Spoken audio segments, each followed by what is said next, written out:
우리 저기 계신 분들과 인사 나누겠습니다. 기쁨의 예배를 드립시다. 감사의 예배를 드립시다. 오늘도 우리를 사랑하사 주님께서 우리를 귀한 예배의 자리에 입니다. 우리의 예배를 통하여 기쁨을, 우리의 예배를 통하여 감사함을 고백할 수 있는 우리 모두가 되어지길 주의 이름으로 간절히 축원합니다. 우리는 계속해서 마가복음의 말씀을 살펴보고 있습니다. 예수님께서는 예루살렘 성에 입성을 하셨습니다. 예루살렘 성에 입성하신 예수님께서 가장 먼저 하신 일이 무엇입니까? 바로 성전을 청결하게 하셨죠. 예루살렘 성전은 하나님을 향한 참된 찬양이 있어야 했습니다. 예배가 있어야 됐죠. 하나님의 영광을 나타내며 많은 유대인들이 기쁨과 감사함으로 예배를 드려야 했습니다. 그런데 예수님이 방문하신 그 성전은 어떠했습니까? 시장통도 이런 시장통은 없었어요. 많은 유대인들은 자기의 이기와 자신의 욕심에 빠져서 하나님께 영광을 돌리기보다는 어떻게 하면 좀 더 편하게 제사를 드릴 수 있을까? 어떻게 하면 이 절기를 통하여 내가 돈을 많이 벌 수 있을까? 그것을 고심하며 기도하는 집이 되어야 할 그 성전이 강도의 소굴로 변해버렸더라는 것이죠. 그렇게 예수님은 그곳에 있는 유대인들을 강하게 책망하셨습니다. 특별히 당시에 그 많은 유대인들을 영적으로 이끌어야 될 종교 지도자들을 강력하게 책망하고 꾸짖으셨죠. 그런 책망과 꾸짖음이 우리가 지난 시간에 살펴보았던 마가복음 12장 1절에서부터 12절까지의 말씀입니다. 예수님은 악한 포도원 농부에 대한 이야기를 하셨죠. 한 주인이 아름다운 포도원을 세웠습니다. 그리고 그 포도원을 이제 타국에 가게 되어서 농부들에게 세를 주고 맡기게 되었죠. 수개월의 시간이 지났습니다. 이제 그 주인은 포도원의 소출을 얻기 위하여 자신의 종을 그 농부들에게 보냈습니다. 그런데 그 농부들은 어떻게 반응합니까? 그를 심히 때리고 그를 빈손으로 돌려보냈죠. 두 번째 종을 보냈습니다. 두 번째 종은 심히 죽기 직전까지 그 종에게 폭행을 가하고 또한 빈손으로 돌려보냈습니다. 그들은 너무나도 악한 농부들이었어요. 악한 청지기였습니다. 그렇게 주인의 것을 마치 자신의 것처럼 여기고 주인의 부탁을, 주인의 요구를 외면하고 있었습니다. 그런 상황 속에 그 주인이 마지막으로 선택한 것이 무엇입니까? 자신이 사랑하는 아들을 그 악한 농부들에게 보내는 거예요. 그 주인에겐 신랄 같은 희망 한 가지가 있었습니다. 그것은 바로 이는 내 사랑하는 아들이니 내 사랑하는 아들을 그들이 존대하지 않을까? 그러한 기대, 그러한 소망을 가지고 그 악한 농부들에게 자신의 아들을 보냈습니다. 그런데 그 결과가 어떠합니까? 우리가 지난 시간에 살펴본 것처럼 이에 잡아 죽여 포도원 밖에 내던졌느니라. 그것이 예수님의 설명이었어요. 이 악한 농부들은 너무나도 악해서 이 주인의 아들을 해하고 죽였습니다. 그리고 그 시체를 포도원 밖에 내어 던져버렸어요. 완악해도 이렇게 완악할 수가 없습니다. 범죄도 이런 끔찍한 범죄함은 없죠. 그런데 예수님은 이 비유의 말씀을 통하여 전하고자 하셨던 그 메시지가 무엇입니까? 2000년 전에 유대인들을 이끌어야 할 바로 너희들의 모습이 이 악한 농부와 별반 다르지 않다라는 거예요.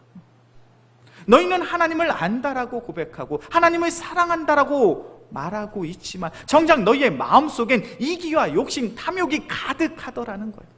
그렇게 참된 하나님의 말씀을 선포하는 선지자의 음성을 외면하고 배척하고 이제는 하나님이 너희를 사랑하사 그의 독생자 예수 그리스도를 너희에게 보내주었는데 너희는 예수님의 가르침을 듣기보다는 예수님의 가르침에 순종하기보다는 어떻게 하면 그를 죽일까 논의하고 해하고자 하는 그러한 죄악된 마음이 있는 너희의 삶이 바로 악한 농부와 별반 다르지 않다라는 거예요. 그러한 가르침 속에, 그러한 말씀 속에 이 2000년 전의 종교 지도자들은 너무나도 큰 부끄러움과 수치심을 느끼게 됩니다. 예수님의 가르침이 맞거든요. 예수님의 가르침이 틀리지 않습니다. 그리고 예수님의 지적이 옳습니다. 그리고 그 가르침으로 통하여 자신의 수치, 자신의 모든 부끄러움이 만천하에 드러나게 되었어요. 이제 예수님의 가르침을 통해서 부끄러움을 당한 그 종교 지도자들은 이제 어떠한 선택을 하게 됩니까? 오늘 본문의 말씀이죠. 마가복음 12장 13절에서부터 15절까지의 말씀입니다. 마가복음 12장 13절에서부터 15절까지의 말씀, 제가 한 절, 우리 성도님들이 한 절, 마지막 절은 합독해서 보도록 하겠습니다. 마가복음 12장 13절에서부터 15절까지의 말씀, 제가 먼저 봅니다. 그들이 예수의 말씀을 책 잡으려 하여 바리새인과 헤롯 땅 중에서 사람을 보내매 와서 이르되 주님이여 우리가 보니 이는 참되시고 아무도 끊는 일이 없으시니 이는 사람을 외모로 보지 않고 오직 진리로서 하나님의 뜻을 가르치시니까 가이사에게 세금을 바치는 것이 옳으니까 옳지 아니하니까. 함께 묵독합니다. 우리가 바치리까 말리까 한데 예수께서 그 외식함을 아시고 이르시되 어찌하여 나를 시험하느냐 데나리온 하나를 가져다가 내게 보이라 하시니. 아멘. 바리새인들과 헤롯 당원들이 예수님을 찾아왔습니다. 그들이 예수님을 찾아온 이유는 무엇입니까? 예수의 말씀에 책 잡으려고, 예수님의 말씀 가운데 흠을 찾아내고 예수님을 모함하기 위해서, 예수님을 궁지에 몰기 위해서 지금 바리새인들과 헤롯 당원이 예수님을 찾아온 거예요. 예수님의 가르침을 통하여 자신의 부끄러움이, 자신의 수치스러운 모습이 만처에 드러났습니다. 그러니까 이것을 복수하고 싶은 거예요. 우리도 예수만큼 말씀의 지식이 있는 자예요. 우리도 예수만큼 지혜로운 자인데 우리가 항상 이렇게 당할 수만은 없다. 예수의 가르침에 흠이 있고 예수의 가르침에 잘못된 것이 있다라는 것을 우리가 지적하고 그것을 나타내자라는 거예요. 그래서 이 바리새인과 헤롯 당원이 예수님께 질문하는 것이 무엇입니까? 가이사에게 세금을 바치는 것이 옳습니까? 그릅니까? 그것을 질문하고 있어요. 이것은 어찌 보면 매우 단순한 문제처럼 보여집니다. 그런데 이 문제는 결코 그렇게 단순한 문제가 아니에요. 왜 그러냐면 2000년 전에 유대인들은 로마의 속국이었습니다. 그렇게 매 시기가 되면 로마 정부가 요구하는 그런 세금을 낼 수밖에 없었어요. 그런데 당시 유대인들은 로마 정부에 내는 이 세금에 대한 불만이 너무나도 컸습니다. 그렇게 만약에 예수님이 가이사에게 세금을 내는 것이 옳다라고 이야기를 하시면 예수님은 로마 정부의 앞잡이가 되는 거예요. 그래서 유대인들의 미움과 유대인들의 원망을 살 수밖에 없습니다. 그렇다면 반대로 예수님이 그런 상황을 아시고 유대인들에게 가이사에게 세금을 내지 말아라 라고 이야기한다면 이 예수님은 로마 정부에 대항하는 인물이 되는 거예요. 그래서 이 바리새인들은 그 사실을 가지고 로마 정부에 고소를 하면 이 예수님은 이제 감옥에 갇힐 수밖에 없는 그러한 난해하고도 그러한 진퇴양난의 상황을 지금 예수님께 만들어 드린 거예요. 이 문제는 결코 쉬운 문제가 아닙니다. 세금을 내지 말라라고 이야기를 하면 감옥에 갈 수밖에 없고, 오히려 세금을 내어라라고 이야기한다면 지금까지 따랐던 유대인들의 미움과 원망을 살 수밖에 없는 그런 상황인 거예요. 그런데 이런 질문 속에, 이런 난해한 모호한 질문 속에 예수님의 대답이 무엇입니까? 마가복음 12장 17절의 말씀이죠. 마가복음 12장 17절의 말씀 함께 봉독합니다. 이에 예수께서 이르시되 가이사의 것은 가이사에게, 하나님의 것은 하나님께 바치라 하시니 그들이 예수께 대하여 매우 놀랍게 여기더라. 아멘. 예수님의 가르침이 무엇입니까? 가이사의 것은 가이사에게, 하나님의 것은 하나님께 바치라는 거예요. 예수님의 이러한 가르침은 매우 중요한 신앙의 원리를 우리에게 제시하고 있습니다. 그것은 바로 하나님의 나라는 세상의 통치 속에서 하나님의 통치가 함께 공존하고 임재하는 것이라는 거예요. 2000년 전에 유대인들은 어떠한 사고를 가지고 신앙생활을 했냐면 이 세상을 살아가며 하나님의 통치가 임하는 영역이 있고 세상의 통치가 임하는 영역이 있다라고 생각했습니다. 좀 더 쉽게 표현하면 이런 거예요. 선한 것이 있고 하나님의 관점에서 선한 것이 있고 악한 것이 있다라는 거예요. 그래서 우리가 참된 성도라면 하나님이 원하시는 선한 것에 일을 하고 악한 것은 철저히 외면하고 배척하는 것이 참된 성도의 삶이라고 생각했습니다. 그러면서 유대인들이 생각하는 선한 일은 무엇이었냐면 바로 유대인들이 회당에서 말씀을 선포하고 가르치는 것, 성전에서 제사를 드리는 것, 유대인들끼리 서로 교제하고 함께 살아가는 것, 바로 이러한 삶은 하나님 보시기에 하나님의 통치가 임하는 선한 것으로 봤어요. 반면에 악한 것은 무엇인가? 이방인들과 교류하는 것, 이방인들과 함께 식사하는 것, 이방인들에게 상거래를 하는 것, 혹은 로마 정부에 세금을 내는 것, 이런 것은 세상의 통치가 임재하는 세상의 일이라고 생각을 했습니다. 그렇게 당시 유대인들은 어떤 사고를 가지고 있었냐면, 우리는 이 땅 가운데 살아가며 선한 것, 하나님의 통치가 임하는 일만 하자는 거예요. 이방인들과 교류하지 말고, 이방인들과 식사하지 말고, 로마 정부에 세금 내지 말자라는 거예요. 그런데 중요한 사실은 무엇입니까? 이런 이원론적인 사고를 가지고 신앙생활을 하는 것은 잘못되었다라는 거예요. 우리가 세상을 살아가며 우리가 살아가는 이 세상은 함께 공존하는 그런 세상임을 인정하며 세상의 통치 속에서 하나님의 영광을 나타내는 것이 바로 참된 성도의 삶이라는 거예요. 우리가 당시 2000년 전에 이 유대인들처럼 이런 이원론적인 사고를 가지고 지금도 신앙생활을 하시는 분들을 우리는 종종 자주 목격할 수 있어요. 한 집사님이 저를 찾아와서 이런 하소연을 하셨던 분이 있어요. 목사님, 제 아내 좀 말려주셨으면 좋겠습니다 라는 거예요. 그 내용이 어떤 내용이냐면, 어느 날 이 집사님이 집에 퇴근을 해서 집에 들어갔더니 초등학교 1학년 첫째와 그리고 둘째 6살 아이가 집에 방치되어 있더라는 거예요. 집은 엉망이 되어 있고 아이들은 집에서 TV 보다가 배가 고파서 라면을 부셔서 끼니를 때우고 있고, 그런 상황 속에 이 아버지가 집에 들어가게 된 거예요. 그래서 아버지가 아이들에게 묻습니다. 얘들아, 엄마는 어디 갔니? 아이들이 이렇게 이야기해요. 점심 챙겨주고 교회에 갔다는 거예요. 교회 가서 지금까지 오지 않았다라는 거예요. 그 이야기를 들으니까 이 남편 되는 집사님이 너무 화가 나더라는 거예요. 늦은 시간 아내가 교회에서 일을 마치고 귀가를 했습니다. 화가 난 남편이 언성을 높이는 거예요. 당신 도대체 뭐 하는 사람인데 집안일 애들도 살피지 않고 교회만 가서 하루 종일 있느냐. 나무라고 책망을 했어요. 그랬더니 그 아내 되시는 집사님이 이렇게 이야기합니다. 내가 오늘 하루 종일 교회 가서 하나님 일 하고 왔는데 교회 집사라는 사람이 그것 하나 이해해 주지 못하냐. 당신은 정말 믿음이 없는 사람이야. 이렇게 오히려 자신을 꾸짖고 책망하더라는 거예요. 이 여집사님에게 어떠한 문제가 있습니까? 신앙생활을 하면서 교회에서 하는 것, 교회에서 봉사하고 헌신한 것, 교회에서 수고하는 것 분명 중요한 일입니다. 그런데 그 일을 하다가 마땅히 내가 한 가정의 아내로서, 마땅히 내가 한 가정의 어머니로서 해야 할 그 일을 소홀히 여기고 있는 거예요. 그 집사님의 마음속엔 그런 생각이 있는 거예요. 교회에서 하는 일은 하나님의 일이니 내가 최선을 다해서 해야 될 그러한 사명이고, 나의 가정은, 나의 직장의 일은 세상에 속한 거니까 조금 소홀히 할 수 있지, 조금 대충 할 수 있지, 그렇게 생각하고 있더라는 거예요. 오늘 본문의 말씀을 보면 예수님의 가르침이 어떠합니까? 마가복음 12장 15절부터 17절까지의 말씀을 다시 한번 읽어볼게요. 마가복음 12장 15절부터 17절까지의 말씀, 제가 한 절, 우리 성도님들이 한 절 교독해서 봅니다.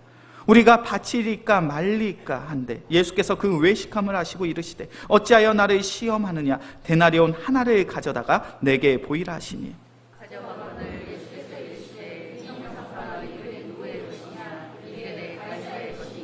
함께 봉독합니다. 이에 예수께서 이르시되 가이사의 것은 가이사에게, 하나님의 것은 하나님께 바치라 하시니 그들이 예수께 대하여 매우 놀랍게 여기더라. 아멘. 바리새인들이 질문합니다. 예수님, 우리가 세금을 내는 것이 맞습니까? 그럽니까? 그런 질문 속에 예수님이 그 바리새인들 향하여 말씀하시죠. 너희 주머니에 있는 동전을 꺼내서 나에게 가져와라. 그리고 묻습니다. 그 동전에는 누구의 형상이 새겨져 있느냐? 그때 바리새인들이 대답합니다. 가이사의 형상이 새겨져 있습니다. 그것은 무엇을 의미하고 있습니까?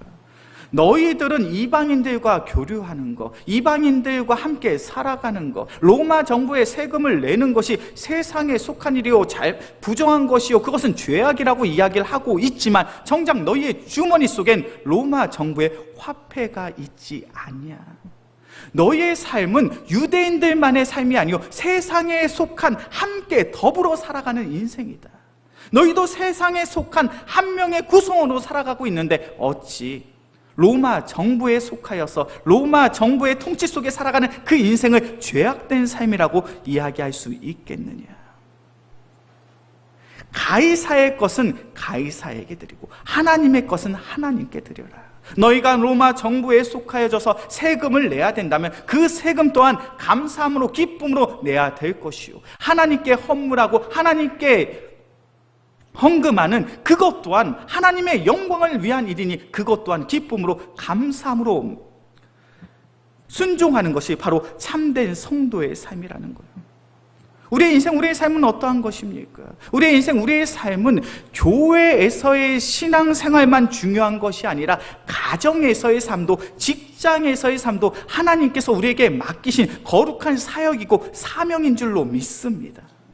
아마 우리 영광교회 귀한 성도님들은 오늘 우리 영광교회에서 예배 드릴 때 거룩하고 정결한 마음으로, 정직하고 성실한 마음으로 봉사하고 헌신하며 최선을 다하실 거예요. 그런데 그러한 최선을 다하는 삶의 모습이 오늘만 나타나는 것이 아니라 매일의 삶 속에서도 반드시 나타날 수 있는 참된 믿음의 성도가 되어주길 주의 이름으로 간절히 축원합니다.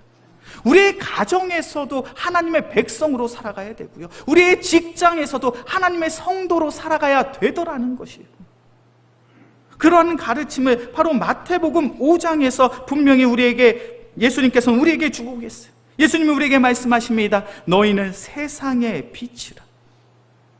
너희는 세상의 빛이라는 거예요. 너희는 어두운 세상 속에 공존하며 함께 살아가며 그 어두운 사람들에게 하나님의 영광을, 하나님의 선한 영향력을 나타내는 존재라는 거예요. 그러면서 예수님이 말씀하시죠. 이같이 너희 빛이 사람 앞에 비치게 하여 그들로 너희 착한 행실을 보고 하늘에 계신 너희 아버지께 영광을 돌리라. 너희는 비록 세상에 속하여 살아가고 있지만 그 세상 속에서 너희는 하나님 앞에 구별된 백성으로서 정직하고 성실하고 거룩하고 정결한 모습으로 너희의 삶 속에 착한 행실을 나타냄으로 말미암아 너희의 가정, 너희의 직장, 너희의 사업터에서 하나님의 영광, 하나님의 기쁨이 되라는 거예요.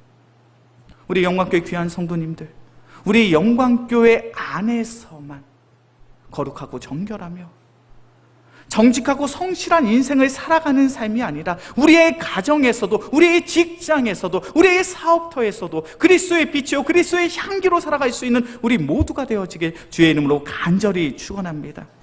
두 번째로 오늘 본문의 말씀을 보니까 예수님 앞에 사두개인들이 예수님을 찾아왔어요. 우리 말씀을 한번 살펴볼까요? 마가복음 12장 18절부터 23절까지의 말씀입니다. 마가복음 12장 18절에서부터 23절까지의 말씀, 제가 한 절, 우리 성도님들이 한 절 교독해서 보도록 하겠습니다. 마가복음 12장 18절부터 23절까지의 말씀, 제가 먼저 봅니다. 부활이 없다는 사두개인들이 예수께 와서 물어 이르되, 선생님이여, 모세가 우리에게 써주기를 어떤 사람의 형이 자식이 없어 아내를 두고 죽으면 그 선생이 그 아내를 취하여 돌려하여 상속자가 하였나이까. 7형제가 있었는데 마지가 아내를 취하였다가 상속자가 없이 죽고, 둘째도 그 여자를 취하였다가 상속자가 없이 죽고, 셋째도 그렇다 하여 7이 다 상속자가 없었고 최후의 여자도 죽었나이다. 7사람이 다 그를 아내로 취하였으니 구할 때 그들이 살아날 때에 그 중에 누구의 아내가 되리이까. 아멘. 사두개인들이 예수님을 찾아왔습니다. 그리고 예수님이 대답하기 어렵다라고 생각되는 그런 난해한 질문을 하고 있죠. 그들의 질문이 무엇입니까? 이 질문은 당시 2000년 전에 유대인들이 지켜왔던 형수 취득 제도라는 그러한 문화 풍습에 근간을 두고 있습니다. 이 형수 취득 제도가 무엇이냐면 바로 형제들 간에 나의 형이 결혼을 한 이후에 갑작스럽게 죽음을 맞이하게 된다면, 나의 형이 갑작스럽게 죽게 된다면 형의 재산과 그 형수를, 그 아내를 그 동생이 취하는 것이 바로 형수 취득 제도예요. 당시 유대인들은 그런 문화 풍습을 지킴으로 말미암아 자신들의 가문의 가정의 재산을 지켜왔습니다. 오늘 본문의 말씀은 그런 이야기를 하고 있죠. 한 가정에 7형제가 있었습니다. 그런데 마지가 아내를 맞이했는데 갑작스러운 죽음을 맞이하게 된 거예요. 상속자도 없습니다. 그래서 둘째 동생이 그 형의 형수를 취하게 된 거예요. 그런데 이 둘째 동생도 갑작스럽게 죽음을 맞이하게 돼요. 그래서 셋째 동생이 그 형의 형수를 취하게 됩니다. 그런데 셋째도, 넷째도, 다섯째도, 여섯째도, 일곱째도 갑작스럽게 죽음을 맞이하게 되었다라는 거예요. 그리고 하나님의 때가 되어서 이 세상 가운데 죽은 이들이 다 부활을 했습니다. 그리고 질문합니다. 이 아내는 7명의 형제들과 다 부부의 연을 맺었는데 이제 부활한 다음에는 누구의 아내가 되는 것이 맞습니까? 너무나도 어려운 질문 아닙니까? 그런데 이러한 질문을 한 이유가 있어요. 오늘 본문의 말씀 18절의 말씀이죠. 부활이 없다 하는 사두개인들이. 이 사두개인들은 어떠한 사람들이라고요? 부활을 믿지 않는 사람들이에요. 이러한 난해한 질문을 한 이유가 있습니다. 그게 뭐냐면, 봐라, 하나님이 약속하신 대로 우리가 부활하게 된다면 우리의 가정에 이러한 갈등이, 이러한 다툼이, 이러한 어려움이 생기게 되는 거야. 하나님은 질서의 하나님이신데 우리가 부활해서 이러한 큰 갈등과 어려움을 야기할 만한 그러한 부활을 우리에게 허락하실 리가 없어. 부활은 없는 거야. 이 이야기를 하고 싶은 거예요. 이 사두개인들은 예수님께 이 질문을 함으로 말미암아 부활이 없다라는 그 사실을 증명하고 증거하고 싶었던 거예요. 그러한 질문 속에 예수님의 대답이 무엇입니까? 마가복음 12장 24절과 25절의 말씀이에요. 마가복음 12장 24절과 25절의 말씀 함께 봉독합니다. 예수께서 이르시되 너희가 성경도 하나님의 능력도 알지 못함으로 오해함이 아니니 사람이 죽은 자 가운데서 살아날 때에는 장가도 아니가고 시집도 아니가고 하늘에 있는 천사들과 같으니라. 예수님 지금 사두개인들을 어떻게 책망하고 있습니까? 너희가 성경도 제대로 알지 못하고 하나님의 능력도 알지 못하는구나. 너희는 철저히 지금 잘못된 생각을 가지고 오해하고 있다라는 거예요.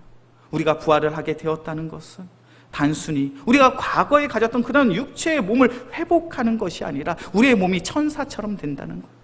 그리고 지금까지 우리가 맺어졌던 그 모든 관계가 하나님 앞에 새로워지고 신비롭게 변화되어지는 것이라는 거예요.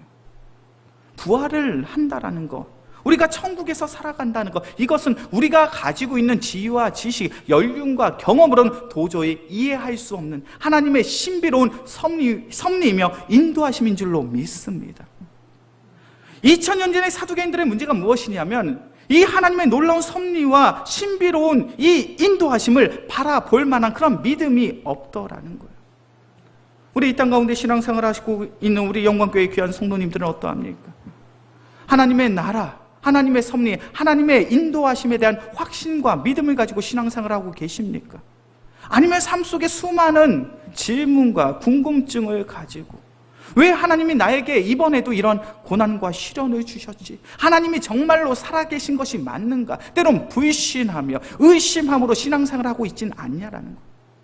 우리는 신앙생활을 하다가 종종 이러한 태도를 보일 때가 있어요. 목사님, 하나님이 정말 살아계시다는 그 사실을 저에게 이해시켜 주세요. 저를 설득해 주세요라는 그런 마음과 심정을 가지고 저를 찾아오시는 성도님들이 계세요. 우리가 하나님의 살아계심을 이해할 수 있을까요? 하나님의 섭리와 하나님의 인도하심을 우리가 설명할 수 있을까요? 아니요. 우리가 가진 지혜와 지식, 우리가 가지고 있는 연륜과 경험으로는 하나님의 섭리와 하나님의 인도하심, 부활과 천국과 영생의 삶에 대해서 우리는 설명하거나 이해시킬 수가 없습니다. 그것은 철저히 하나님의 영역이에요. 그렇기 때문에 우리에게 필요한 것이 무엇입니까? 바로 믿음이 필요한 줄로 믿습니다. 우리가 부활한다는 것, 우리가 영생 천국에서 살아간다는 것, 오늘도 하나님은 우리를 사랑하사 우리의 삶을 인도하신다는 것은 철저히 믿음의 영역이에요. 그렇기 때문에 우리는 그 사실을 믿음으로 받아들이고 아멘으로 순종하며 믿음으로 고백할 수 있어야 됩니다. 우리 영광교회 귀한 성도님들, 신앙생활을 함에 있어서 하나님께서 우리에게 더욱 귀한 믿음과 신앙을 허락하여 주사 하나님의 섭리와 하나님의 인도하심 속에서 부활과 천국, 영생의 소망을 믿음으로 고백하며 믿음으로 확신함으로 살아갈 수 있는 우리 모두가 되어지길 주의 이름으로 간절히 축원합니다. 이제 말씀을 정리하겠습니다. 2000년 전에 이 종교 지도자들의 문제는 무엇입니까? 복음이 그들 앞에 있는데 그들은 자신들이 가지고 있는 지혜와 지식, 연륜과 경험을 가지고 그 복음과 논쟁하기를 원했습니다. 다투기를 원했어요. 무엇이 옳고 무엇이 그런지 시시비비를 가리기를 원하고 있더라는 거예요. 그리고 그 결과가 무엇입니까? 복음이 앞에 있음에도 불구하고 복음을 받아들이지 못해요. 예수님을 구주로 나의 생명으로 받아들이지 못합니다. 그리고 그들은 결국 예수님을 죽이고자 논의하고 예수님을 해하게 되죠. 우리의 신앙의 태도, 우리의 신앙의 모습은 분명 달라야 될 줄로 믿습니다.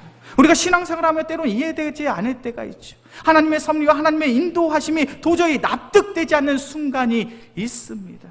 천국에서의 삶이, 부활의 삶이 우리가 가지고 있는 지혜와 지식으로는 설명되어지지 않습니다. 그런데 중요한 사실 한 가지는 하나님께서 여전히 살아계사 하나님이 허락하신, 하나님이 약속하신 그 약속은 반드시 우리의 삶을 통하여 이루어질 줄로 믿습니다.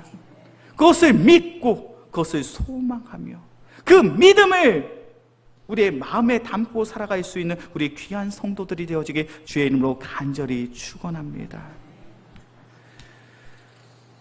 이 시간 우리 함께 찬양하며 기도하고자 합니다. 우리가 이 땅 가운데 살아가며 우리의 삶 속에 가장 필요한 것이 무엇입니까? 그것은 바로 하나님의 말씀을 믿음으로 받아들이고 그 말씀 가운데 순종하는 삶이 바로 우리의 삶 속에 필요한 줄로 믿습니다. 이 시간 우리가 여기에 모인 우리라는 찬양을 함께 할 건데요, 특별히 2절의 가사를 우리가 좀 함께 찬양하려고 합니다. 우리 방송으로 좀 띄워주시면 좋을 것 같아요. 2절의 가사를 보면 이렇습니다. 주님이 뜻하신 일 헤아리기 어렵더라도 언제나 주 뜻하네 내가 있음을 아노라. 사랑과 말씀들이 나를 더욱 새롭게 하니 때로는 넘어져도 최후 승리를 믿노라. 우리의 인생, 우리의 삶이 그러한 줄로 믿습니다. 때로는 하나님의 가르침이, 하나님의 인도하심이 때로는 납득이 되지 않고 이해가 되지 않는 순간들이 너무나도 많습니다. 그러나 주님께서 허락하신 그 믿음을 부여잡고 믿음의 길을 내어 걸을 수 있는 우리 모두가 되어지게 주의 이름으로 간절히 축원합니다. 이 시간 우리 여기에 모인 우리 2절의 찬양입니다. 우리 함께 찬양하겠습니다.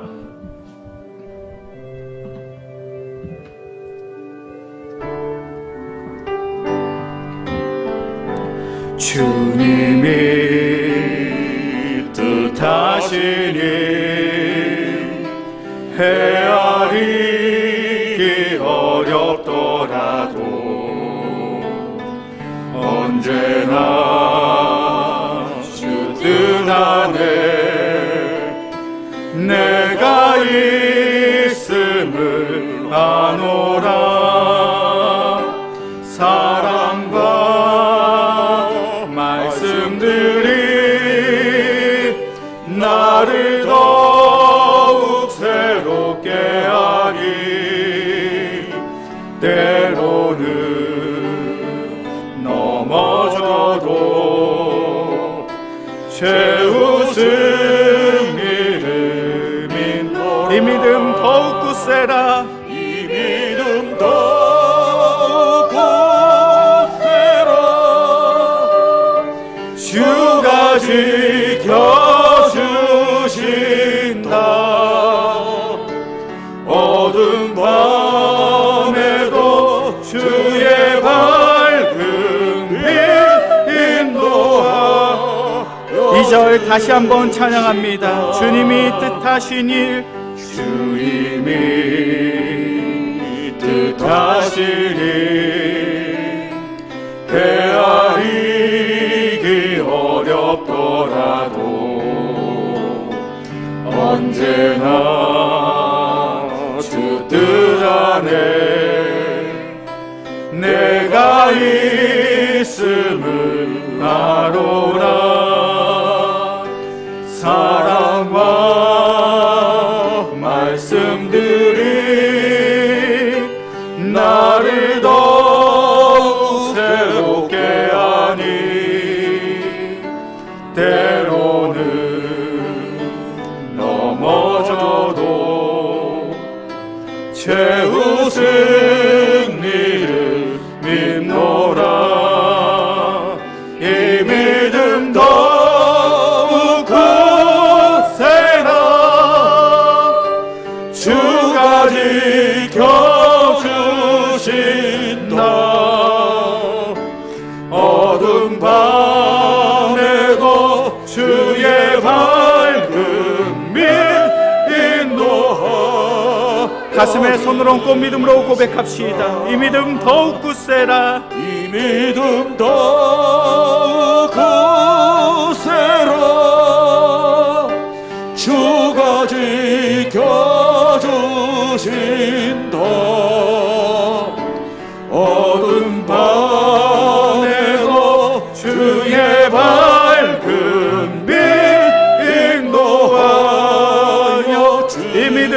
더욱 굳세라. 이 믿음 더욱 굳세라. 주가 지켜주신다.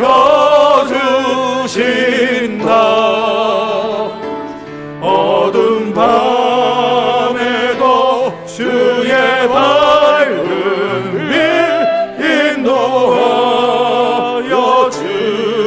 주신다. 이 시간 오늘의 말씀을 기억하며 함께 기도하겠습니다. 2000년 전의 종교 지도자들은 복음 앞에서 자신의 지혜와 지식을 의지하고 자신의 연륜과 자신의 경험을 앞세워 복음 앞에서 논쟁하고 다투었습니다. 그 결과 복음을 받아들이지 못하고 예수님을 나의 구주로, 나의 생명으로 삼지 못했습니다. 우리의 모습은 분명 달라야 될 줄로 믿습니다.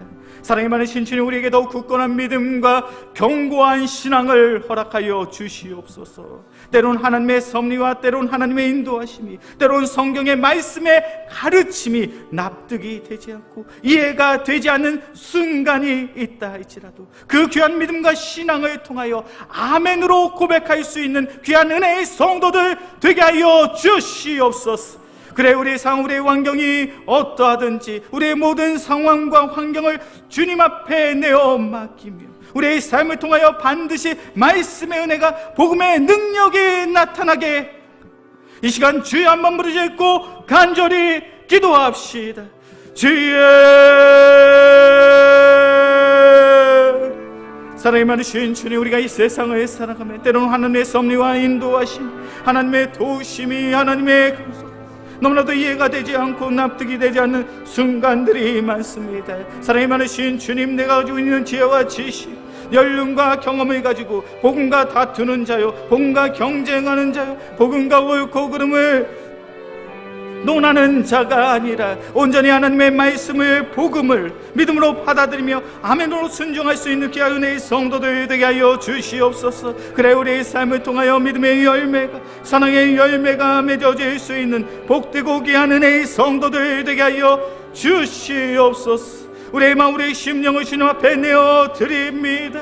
아버지, 이 시간 우리가 간절히 소원하고 소망하는 것이 있다면 우리의 마음속에 더욱 굳건한 믿음, 견고한 신앙을 허락하여 주시옵소서. 우리가 신앙생활하며 이해하며 설득당함으로 신앙생활을 하는 것이 아니라 온전히 믿음의 영역을 온전히 주님 앞에 믿음으로 순종할 수 있는 귀한 은혜의 성도들 되게 하여 주시옵소서. 주님, 사랑이 많으신 주님, 주님께서 우리를 사랑하사 오늘도 귀한 말씀의 자리에 우리를 불러주심에 감사를 드립니다. 사랑이 많으신 주님, 주님의 말씀을 들을 때 나의 지혜와 지식, 나의 연륜과 경험을 앞세워 하나님의 가르침에 반하여 논쟁하고 다투며 옳고 그름을 시시 비비를 따지는 것이 아니라 하나님의 말씀을 온전히 믿음으로 받아들일 수 있는 귀한 은혜의 성도들이 되게 하여 주시옵소서.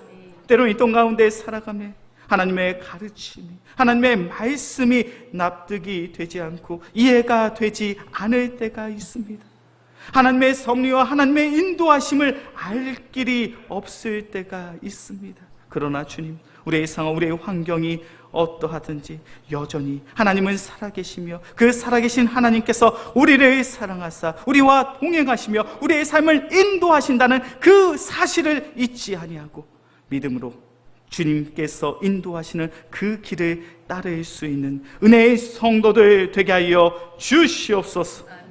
우리의 삶이 믿음의 삶이요, 우리의 삶이 순종의 삶이 되어지게 간절히 소원하오며 우리를 사랑하시는 예수 그리스도의 이름으로 기도합니다. 아멘.